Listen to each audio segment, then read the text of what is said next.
Hello everyone, I'm Rasquez and welcome back to Skygreg. I've done quite a bit since between this and the last episode. I have created a couple of farms to get some of the blocks needed for how I kind of want to decorate. One of those was a powdered snow farm, which is a pretty boring farm. You basically just place out a bunch of cauldrons and wait for it to snow. I needed the powdered snow so I could make a floodlight farm, which is just a magma cube spawns going into a platform with the powdered snow that breaks them down into the little magma cubes so that the frogs can eat them.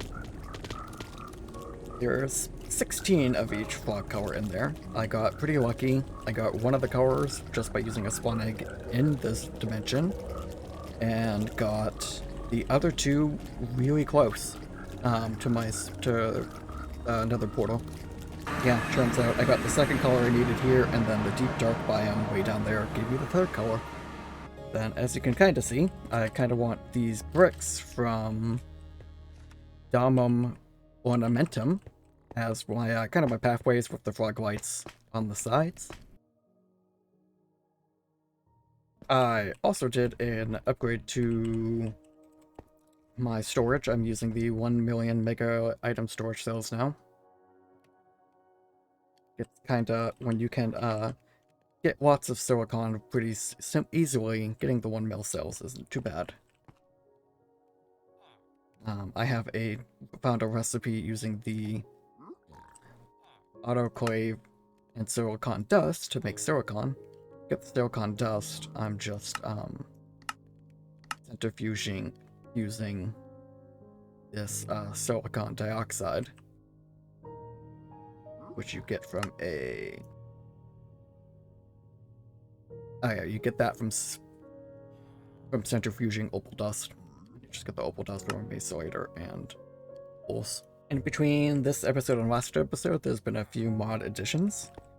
One of them is the Easy Paxel mod, which does what its name suggests. Gives you Paxels. One of the other mods was Farmer's Delight, which gets us a bunch of different plants and food, decorative blocks, and most importantly, compost, which turns into rich soil, which turns into rich farmland, which is the fastest item you can get for the hopper botany parts at 1.25 times the speed. I also discovered with the botany pots you can use tropical fish or any of the fish in as the bucket of water, and it'll grow the crops faster, which is good because you do need rice for your compost, because that's how you get your straw. The other mod that was added was functional storage. Functional storage works the same as storage shores, except it can hold significantly more. With one diamond stack upgrade, it goes to 49,000 to 1.2 million, 28 million, 679 million, and theirs isn't even the biggest one because there's netherite upgrades. So the functional storage upgrades are multiplicative. They do what they say. It multiplies the amount of blocks, and they multiply against each other. So with a regular storage shore, with every slot with an emerald upgrade, I was only at about not even half a million items before I was full. They also added the Let's Do mods, which adds this guy, which is just a whole bunch of decorative stuff and some stuff you can make, like Farmer's Delight. Oh, one of the bonuses of functional storage that I forgot is the Armory Cabinet. You can't directly interact with this block, but it stores 1,024 swords, tools, armor pieces, like that. And what you can do is, because it only accepts those items, is use the ME tag storage bus and use the tag forge tools or any filter or any, tag you want. You could also do armor, and it will only put in the forged tools. And because you could set it as a higher priority, this means all of the different tools that you have to use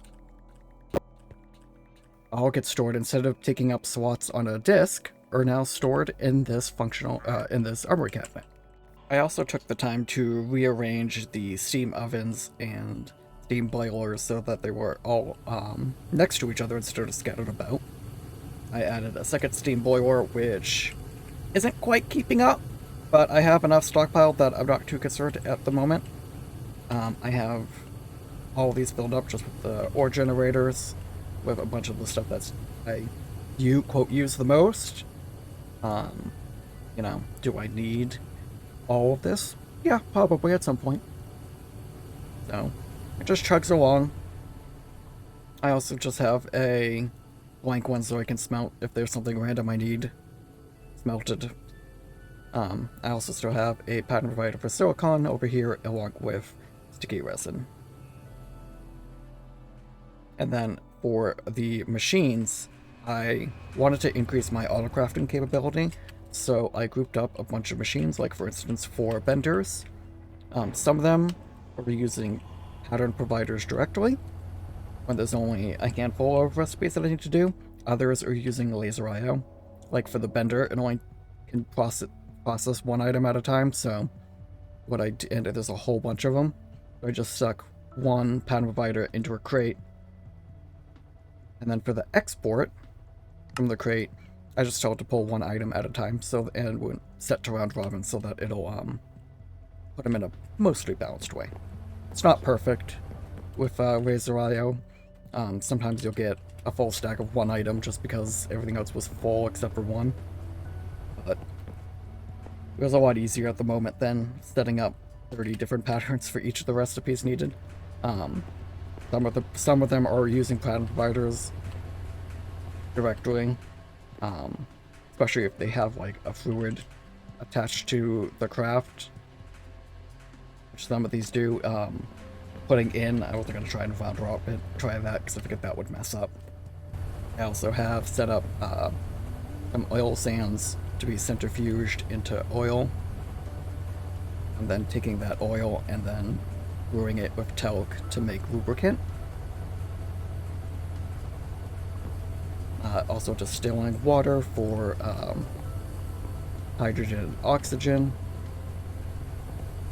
Smelting wrought iron, because I'm using, I changed the steel recipe to use the wrought iron instead. Blast furnace,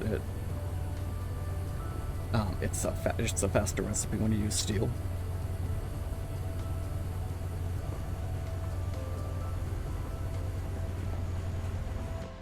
I have my gravel and sand automation, along with sandstone and brick automation.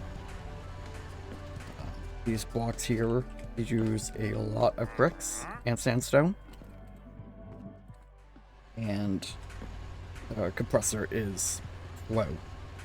Let's take a look at one of the next materials we need: aluminum. To get aluminum, you need the electric blast furnace, and you need aluminum dust, with or without nitrogen gas.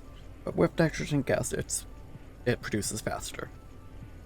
To get the aluminum dust, we have to do one of these processes. The one I ended up going with was macerator, thermal centrifuge. A macerator gets us the crushed aluminum ore. Basic centrifuge. Basic thermal centrifuge gets us the refined aluminum ore, along with bauxite and stone dust, and then we use the basic macerator to then crush it into the aluminum dust, and then import it into the electric blast furnace.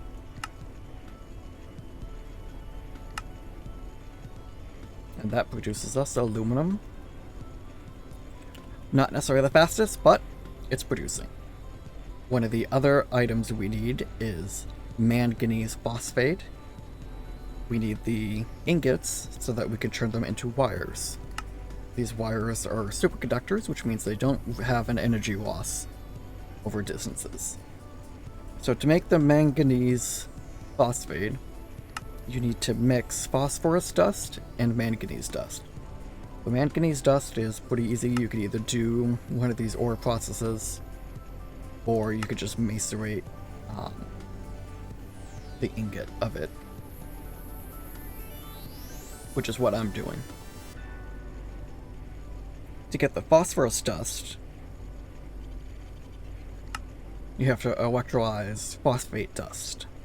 To get the phosphate dust, you have to electrolyze monazite dust, which gets you rare earth and phosphate.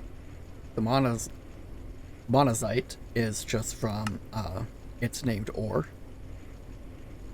and you can either process it to get the dust or smelt it and then macerate that.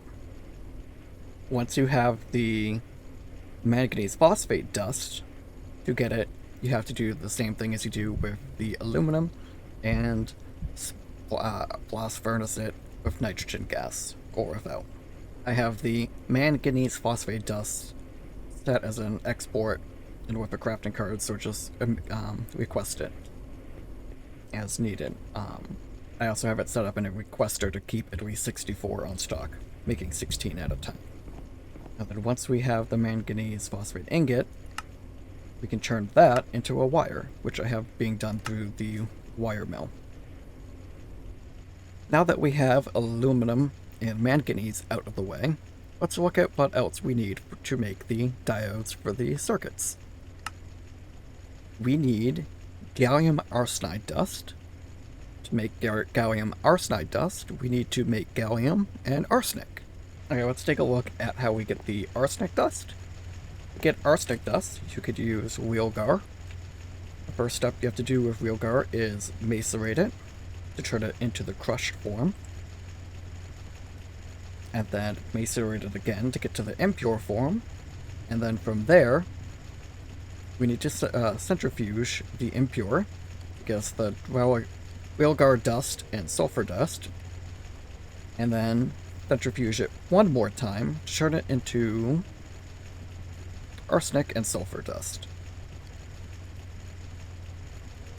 I do have this one set to extract into AE2, and then only to import the wheelgar dust, because if not, it will put sulfur dust in here and you can't centrifuge sulfur.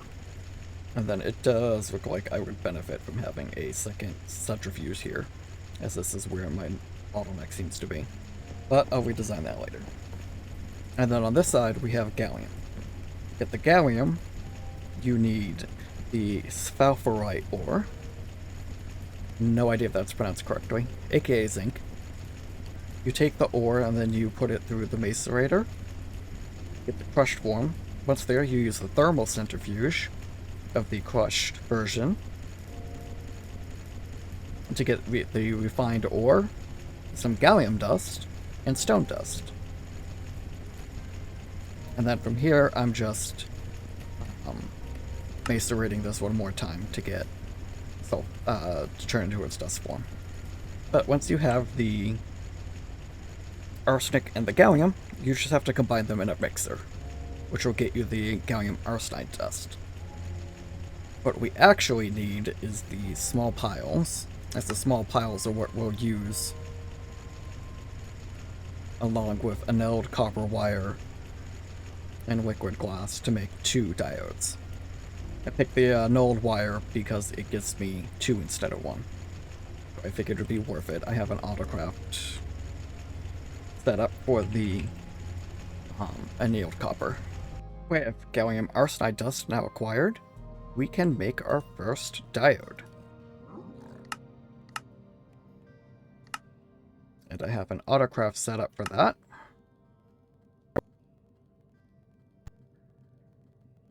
And we have our first diodes. now we can make or work at what we need for the electronic circuit, the good version. Just need some 2 diodes, some steel, some of the basic circuits, and this we'll go phenolic printed circuit board. This circuit board is made with silver wire and a phenolic circuit board, which is just some glue and wood pulp and an assembler.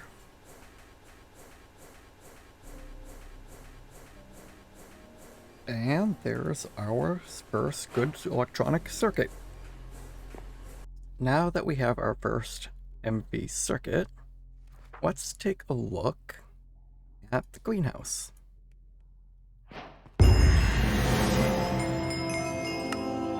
Which the greenhouse is what we need to complete the LVH.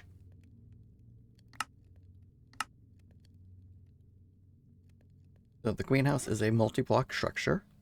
It needs maintenance hatch, muffler hatch, energy hatches, and input and output hatches, along with assembly line, grating, some quartz glass, and solid machine casings, and moss and glowstone. The moss can also be dirt or grass. Not sure if that makes a difference. So we're going to set it up similar to the blast furnace. So just check to see where my edge is.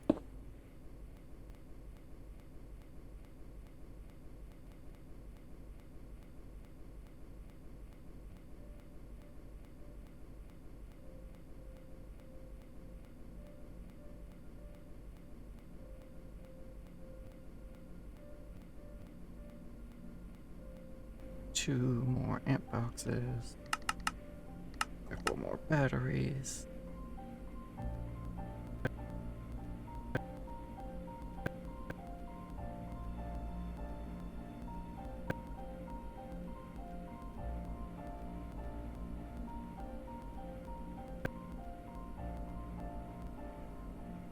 I'll need an import bus.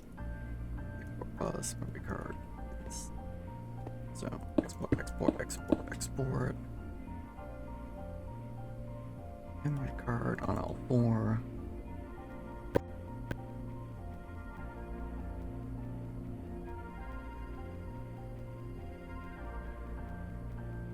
This is going to need to be on water.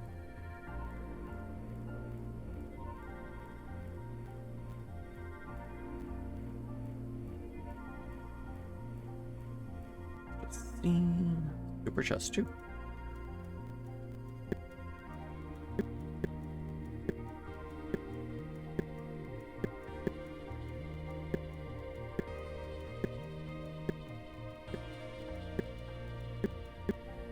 See if the batteries are full.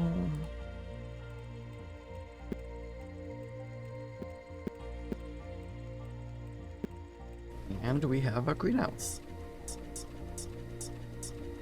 So with this, over 60 seconds and a bucket of water, it will grow a stack of oak. And if I can feed it fertilizer, it will grow 2 stacks for 4 fertilizer.